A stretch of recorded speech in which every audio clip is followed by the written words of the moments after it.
اعوذ باللہ من الشیطان الرجیم، بسم اللہ الرحمن الرحیم۔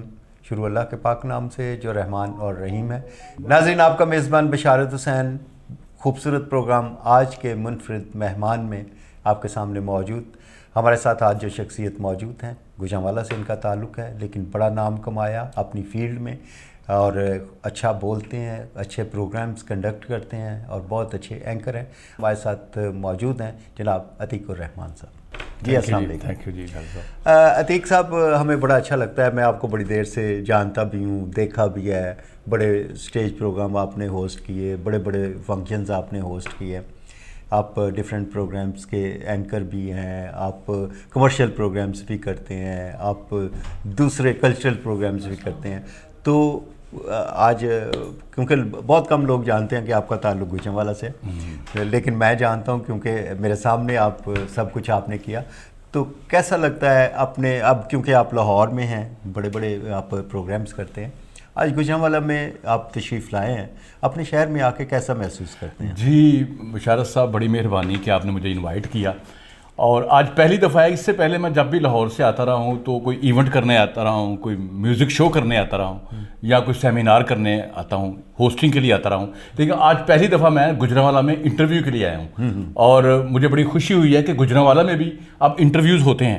لیکن پہلے ہم لاہور میں سنتے تھے گوجرانوالہ میں صرف جھگڑے ہوتے ہیں، یہاں کے لوگ کھاتے بہت ہیں، ٹھیک ہے، یہاں پہ لوگ جو ہیں وہ بڑے زندہ دل ہیں، مطلب یہ مجھے اچھا لگا ہے کہ یہاں پہ اب انٹرویوز بھی ہوتے ہیں۔ اچھا عتیق صاحب، گوجرانوالہ میں آپ نے بہت ٹائم گزارا، کیونکہ آپ نے ڈفرینٹ ڈپارٹمنٹس میں جاب بھی کی، آپ کا بزنس بھی ادھر تھا، پھر آپ لاہور شفٹ ہو گئے، تو لاہور کے ماحول میں جا کے آپ نے جو ترقی کی ہے، کیا وہ گوجرانوالہ میں ممکن نہیں تھی؟ جی میرا خیال ہے کہ اگر جس طرح کی ترقی ابھی گوجرانوالہ میں ہو چکی ہے، تو اس طرح اگر پہلے ہوتی تو مجھے پھر 2005 میں لاہور نہ جانا پڑتا۔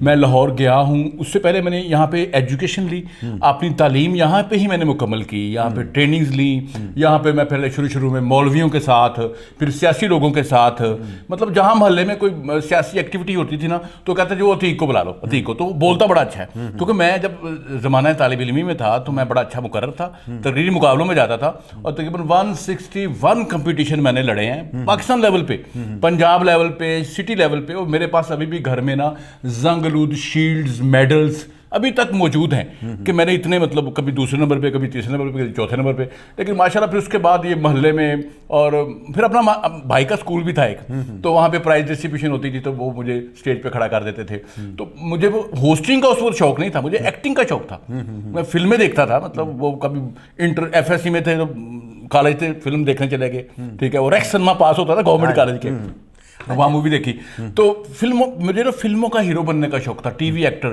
پھر میں نے ٹی وی ایکٹنگ کی بھی ہے، تقریباً یہ 2005-06 میں میرے پی ٹی وی پہ کوئی 3-4 سیریل چل رہے تھے، لیکن پھر وہ جو میں جاب ساتھ کر رہا تھا، مجھے انہوں نے کہا جی آپ وحید مراد نہیں بن سکتے، تو پھر میں نے آپ کو ہوسٹنگ کی طرف شفٹ کیا، میں نے کہا میں ہوسٹ بن جاؤں۔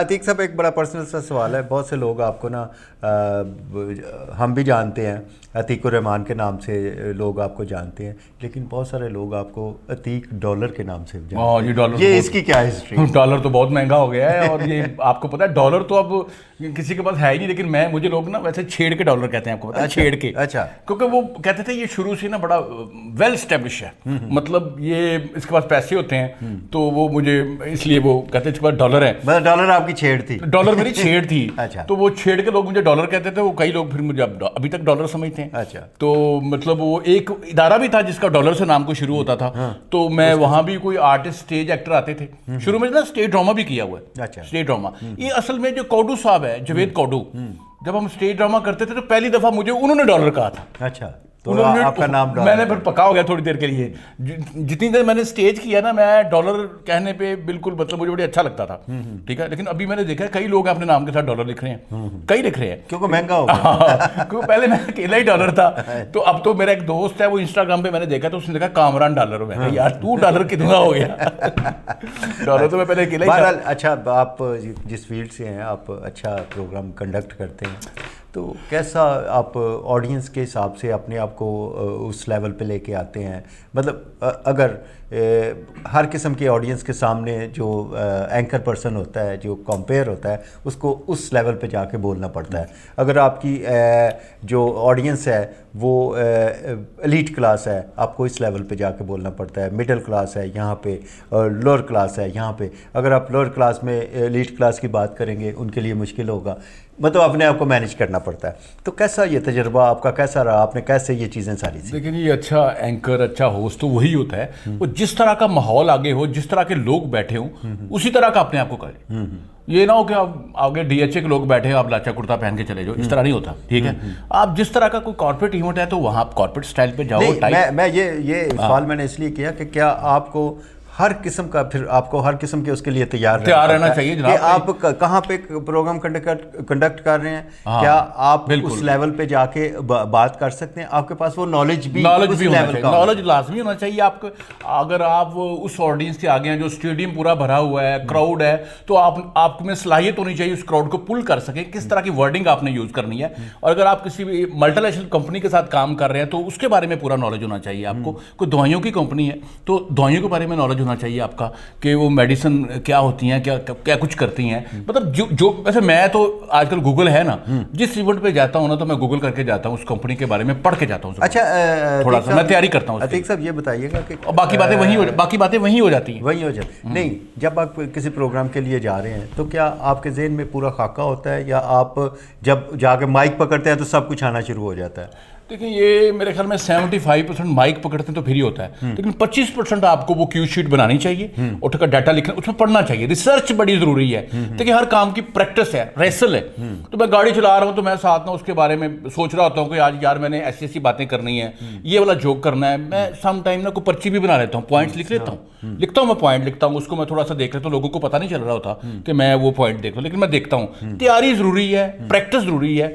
اور جس نے اچھی پریکٹس کی ہے، اچھی تیاری کی ہے، وہ کہیں بھی گیا ہے وہ کامیاب ہوا ہے. لیکن 75% جو ایونٹ ہوتا ہے آپ ہوسٹ کرتے ہو وہ آپ کی آڈینس جو جس طرح کی ہو اس کو دیکھنے کے بعد بنتا ہے، وہ نئی باتیں بنتی ہیں. اچھا عتیق صاحب، کیا زیادہ زور جب آپ اس چیز پہ دیتے ہیں، کیا کسی پروگرام کی اوپننگ بڑی زبردست ہو تو پروگرام کامیاب ہوتا ہے، یا جا کے کلوزنگ بڑی زبردست ہو تو پروگرام کامیاب ہوتا ہے، یا درمیان میں آپ کو کیا اس کا ماحول رکھنا پڑتا ہے؟ کہاں پہ جا کے آپ سمجھتے ہیں کہ کون سی چیز بہت ہی اپ گریڈ قسم کی ہو تو آپ پروگرام کو کنٹرول کریں؟ دیکھیں جی، پروگرام جو ہے وہ پورا ہی اپ گریڈ ہونا چاہیے. پوری فورس کے ساتھ آپ نے کرنا ہے، تھکنا نہیں، بیٹھنا نہیں، کرسی نہیں لینی ہے. آپ نے کھڑے رہنا ہے. پورا چاہے 3 گھنٹے کا ایونٹ ہے تو آپ نے کھڑے رہنا ہے. لیکن سم ٹائم جب آپ اوپننگ کرتے ہیں تو کوئی ساؤنڈ انجینئر کی وجہ سے کوئی مائک بند ہو جائے تو پھر اس کو کور کرنا مشکل ہوتا ہے. لیکن اس کو ہم کوشش کر کے تو کور کر لیتے ہیں. مائک بند ہو جائے نا پھر بندہ مائک کے بغیر بھی بول سکتا ہے، تو وہ اس میں تھوڑا سا پرابلم ہو جاتا ہے وہ. لیکن ادروائز آپ کو پورا جو ایونٹ ہوتا ہے نا وہ ایک ہی میرے جذبے کے ساتھ، کوشش کے ساتھ اس میں محنت کرنا چاہیے. اس کے لیے آپ کو نا ہر وقت اپنے دماغ کو حاضر رکھنا چاہیے. مطلب جو ہو رہا ہے، جو کوئی کر کے گیا ہے، اس پہ آ کے آپ کو ضرور بولنا چاہیے. کرنٹ چیز سامنے ہونی چاہیے.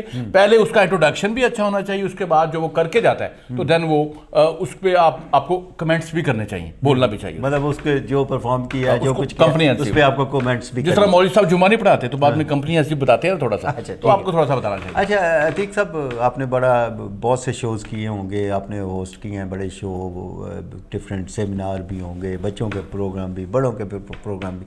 پاکستان سے باہر جانے کا کبھی موقع ملا اس پروگرام کے لیے؟ جی میں پاکستان سے باہر گیا ہوں، اور میں انڈیا گیا ہوں. اس کے بعد میں نے بنگلہ دیش میں گیا ہوں. اس کے بعد دبئی میں نے ایک ایونٹ کیا ہے. باقی میں نے پاکستان میں یہ یورپین کنٹریز میں ابھی تک میرے جانے کا اتفاق نہیں ہوا. لیکن آج کل میرا دل کر رہا ہے میں سعودی عرب میں جاؤں. وہاں بڑے ایونٹ ہو رہے ہیں آج کل سعودی عرب میں. آپ کو پتہ ہے سعودی عرب میں آپ کو تو پہلے فحاشی ممنوع تھی. ہاں جی. اب تو آپ کو کہتے تھے فحاشی ممنوع تو گڑ گڑ گڑ، لیکن اب نہیں. اب سارا کام گجرانوالہ کے لوگ ہیں نا. گجرانوالہ آپ کو بڑا زندہ دل لوگ ہیں یہاں پہ، کھاتے پیتے لوگ ہیں یہاں پہ، سست لوگ نہیں ہیں یہاں پہ. مطلب میں جب بھی گجرانوالہ آیا ہوں تو مجھے فون یہی آیا یار کھانا میرے کو کھانا جی.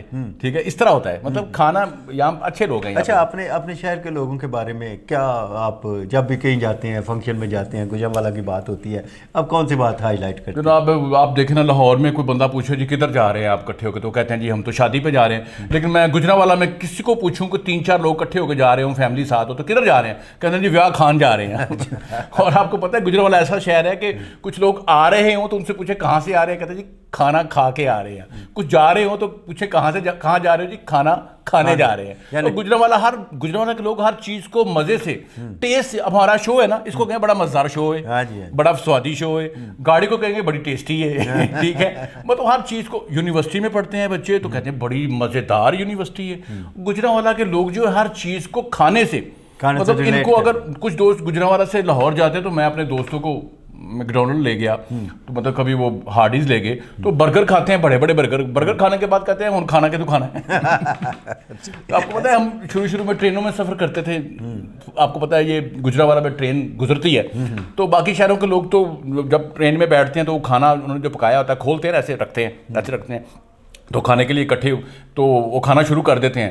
لیکن گجرانوالہ کے لوگ اگر ان کے ساتھ بیٹھے ہو تو وہ فوراً کہتے ہیں پاجی جاستے, مطلب پرمیشن جو ہے وہ پرمیشن ان کو کوئی ضرورت ہی نہیں ہے.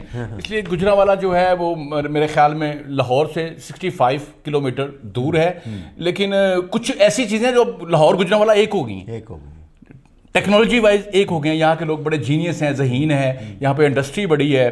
اب لوگوں نے یہاں پہ پڑھنا بھی شروع کر دیا ہے, بدماشی کا دور دور تک نشان نہیں رہا. پہلے کبھی ہوتا تھا یہاں پہ وہ بڑے بڑے بدماش ہوا کرتے تھے, بڑے ہلاکو ہوا کرتے تھے, بڑے پانڈے ہوا کرتے تھے, لیکن اب ماشاءاللہ سارے لوگ ادھر جو ہے نا وہ پڑھ لکھ رہے ہیں, یہاں پہ ایجوکیشن ہے, اور یہاں کے لوگ جو ہیں لڑکے لڑکیاں سب پڑھ رہے ہیں, ڈگریاں لے رہے ہیں. گجرانوالہ میں یونیورسٹیز ہیں, کالجز ہیں, اور یہاں مجھے بڑا اچھا لگا ہے. جب ہم پڑھ رہے تھے اس وقت اس ٹائم اتنی سہولتیں گجرانوالہ میں نہیں تھیں. آپ دیکھیں گجرانوالہ میں ماشاءاللہ کتنے اچھے حالات ہو گئے. ہاں جی بالکل جی, تعلیم کے لحاظ سے بہت آگے ہے. اور عتیق صاحب, گجرانوالہ کی مٹی جو ہے بڑی زرخیز ہے آرٹسٹوں کے حوالے سے, کہ یہاں سے بہت بڑے بڑے نام جو ہیں انہوں نے پوری دنیا میں نام کمایا. تو اب بھی یہاں سے آرٹسٹ نکلتے ہیں, بڑے جگہوں پہ جاتے ہیں, ان کا نام بنتا ہے. تو کیسا لگتا ہے آپ کو جب کسی اسٹیج پہ, جب کسی بڑے فنکشن میں اپنے گجرانوالہ کے آرٹسٹ کو دیکھتے ہیں, کیا لگتا ہے آپ کو, کیسا لگتا ہے؟ بہت اچھا لگتا ہے, فیلنگ بہت اچھی ہے. میری بدقسمتی ہے کہ میں اس وقت لاہور گیا ہوں گجرانوالہ سے جب دلدار بھٹی صاحب اس دنیا میں نہیں رہے تھے. لیکن ابھی بھی ہمارے کچھ اسٹیج ایکٹر ہیں جو گجرانوالہ سے ادھر گئے ہوئے ہیں. یہ شاذب مرزا ہیں, شاہد خان ہیں, اس کے بعد یہ امجد رانا ہیں, زلفی ہے, یہ اسٹیج ایکٹر ہیں. اس طرح گائکی میں بھی کچھ لوگ ہیں. تو ہمارے استاد ہوا کرتے تھے مجید بٹ صاحب, فوت ہو گئے ہیں. ان کے ساتھ ہم لاہور جاتے تھے تو ان کو لوگ وہاں پہ بڑا مانتے تھے, بڑا ان سے پیار کرتے تھے. اس طرح ایکٹنگ میں بھی دیکھیں تو ایکٹنگ میں سہیل احمد صاحب کا نام جو ہے بڑا محترم اور مکرم ہے. اس علاوہ بہت سارے آرٹسٹ اس دنیا سے چلے گئے ہیں. کہا جاتا ہے کہ فخری صاحب بھی تھے, وہ گجرانوالہ کے تھے. پھر یہ مسعود اختر صاحب جو ہیں یہ بھی وفات پا گئے ہیں, وہ گجرانوالہ سے. ابھی نئے لوگ ہیں, ابھی خالد عباس ڈار صاحب ہیں, وہ بھی ادھر سے گئے ہیں. تو بڑے نام ہیں سر. میں خود حیران ہو جاتا ہوں کہ مطلب کہ مجھے خود نہیں پتا کہ میں گجرانوالہ کا ہوں, مجھے پتہ نہیں ہوتا, ٹھیک ہے. لیکن اب لوگوں کو یہاں پہ پتہ چل رہا ہے کہ میں بھی گجرانوالہ کا ہوں. پہلے لوگ مجھے لاہور میں کہتے لاہوری ہے, یہ اس کا سٹائل ہی لاہوری ہے. لیکن ماشاءاللہ مجھے بڑا فخر ہے کہ میں پہلوانوں کے شہر گجرانوالہ سے. اچھا جی, ماشاءاللہ عتیق صاحب بڑا اچھا لگا آپ سے گفتگو کر کے. میں آپ سے اس پروگرام کا, کیونکہ ہمارے پاس بڑا محدود سا وقت ہوتا ہے, ہم کوشش کریں گے پھر کسی وقت بیٹھیں اور بہت خوبصورت سی باتیں اپنے بارے میں, اپنے شہر کے حوالے سے کریں. آخر میں اپنی نوجوان نسل جو آپ کی فیلڈ میں آنا چاہتی ہے, کوئی اینکر پرسن بننا چاہتا ہے, کوئی پروگرام کا ہوسٹ بننا چاہتا ہے, ان کے لیے کیا پیغام آپ دیں گے؟ ان کے لیے میرا پیغام یہ ہے کہ سب سے پہلے اپنی تعلیم پہ توجہ دیں. پہلے پڑھ لیں, ڈگری پاس ہوگی, دیکھیں اچھی سے اچھی ڈگری پاس ہوگی تو آپ اچھے اینکر بن سکتے ہو, اچھے ایکٹر بن سکتے ہو, اور اچھے آپ مطلب سنگر بھی بن سکتے ہو. آپ کو پتہ ہے یہ جواد احمد بھی پڑھا لکھا بندہ ہے, عاطف اسلم بھی پڑھا لکھا بندہ ہے, ٹھیک ہے, ابرار الحق بھی پڑھا لکھا بندہ ہے. سارے لوگوں کے پاس ملکو بھی پڑھا لکھا بندہ ہے. یہ نا ملکو اس طرح کے گانے گا لیتا ہے, ملکو بھی پڑھا لکھا بندہ ہے. سارے لوگوں نے پہلے اپنی ایجوکیشن کمپلیٹ کی ہے, اور جو لوگ ایجوکیشن لے رہے ہیں ان کو سوشل میڈیا کا, موبائل کا نالج ضرور ہونا چاہیے.